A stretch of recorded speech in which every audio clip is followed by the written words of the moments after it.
biyame kumadi chol kandi Kakur biyela kumadi chol kandi Kapitam biliri kamada bubang kubaya konda Baila bir kubaila bir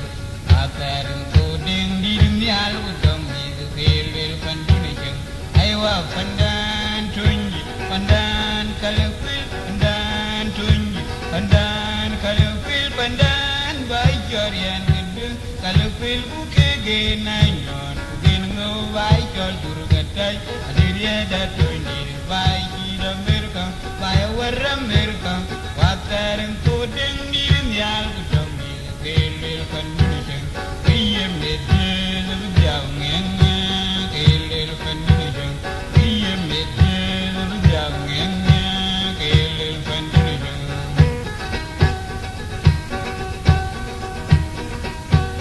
Kiye medel bijau ngeng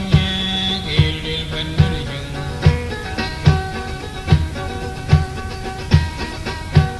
Chokur biyame kumari chol kandi Chokur biyenda kumari chol kandi Chokur biyame kumari chol kandi Kapitam biliri kamada bubang kubiyap kanda Kubaila bir